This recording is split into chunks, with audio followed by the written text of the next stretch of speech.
जय हिंद।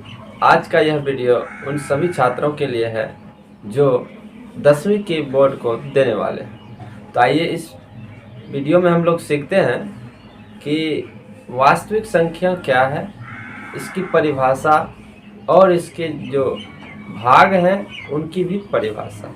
तो आइए सबसे पहले हम लोग समझते हैं कि संख्या में वास्तविक संख्या क्या है। वास्तविक संख्या है वैसी संख्या जिसका वर्ग धनात्मक होता है, और इसकी एक और परिभाषा है परिमेय संख्या और अपरिमेय संख्या का समूह। इससे रिलेटेड परिमेय क्या?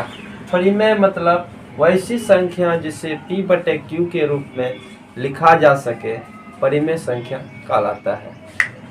एग्जाम्पल में आप कोई भी नंबर ले लेंगे, जैसे 1 2 3 0, कोई भी नंबर या कोई भिन्न संख्या जैसे 5/7। लेकिन इसमें आपको एक बात ध्यान रखना है, यहाँ एक कंडीशन दिया हुआ है p और q पूर्णांक हो। तो आप जैसे p और q कोई पूर्णांक लेंगे, सपोज 5 लिए और 7 लिए, तो आपको ध्यान रखना है आपने जो p का स्थान लिया है वो 5 लिया है और q के स्थान पर 7 लिया है। आपको एक कंडीशन को केवल ध्यान में रखना है कि q कभी भी 0 के इक्वल नहीं रखना है। तो इसके बाद आता है दूसरा, अपरिमेय संख्या वैसी संख्या जिसे p/q के रूप में नहीं लिखा जा सके। और केस जो है इसका जहां p और q पूर्णांक हो तथा q नॉट इक्वल टू 0 है। इसी तरह और इसका एक ऐसा लिख सकते हैं, कोई भी संख्या हो जो रूट से बाहर नहीं आ सके वो आप लिखें। इसमें एक और आता है 5,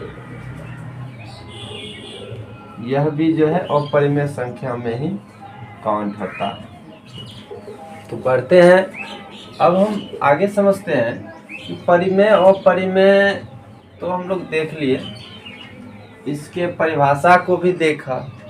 इसके बाद है कि परिमेय का जो हिस्सा है बहुत सारा है, मतलब इसका जो अंग है परिमेय संख्या का ढेर सारा है। तो उसमें कुछ की परिभाषा हम लोग इसी वीडियो में देख लेते हैं।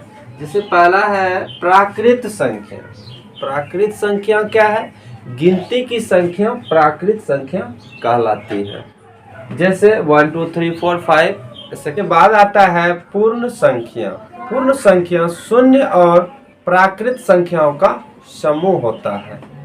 जैसे कि गिनती हम लोग 1 से करते हैं तो प्राकृत है, अगर शून्य उसमें ऐड हो जाए तो ये हो जाएगा पूर्ण।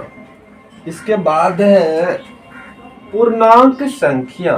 पूर्णांक क्या है? धनात्मक संख्या, ऋणात्मक संख्या और शून्य का समूह पूर्णांक संख्या कहलाता है। फॉर एग्जाम्पल में आप देख सकते हैं कि कोई संख्या रेखा लीजिए, 0 है, इधर 1 2 और इधर प्लस में। कहने का मतलब है गिनती की संख्या जो है उसी में अगर प्लस में भी और माइनस में भी ले लिया जाए और साथ में शून्य भी हो तो वो जो समूह है वो पूर्णांक कहलाएगा।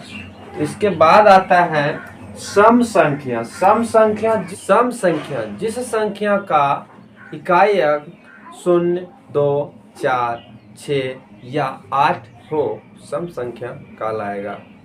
इसके बाद दूसरा है विषम संख्या। विषम संख्या जो है कि जिस संख्या का इकाई अंक 1 3 5 7 या 9 हो, विषम संख्या कहलाता है।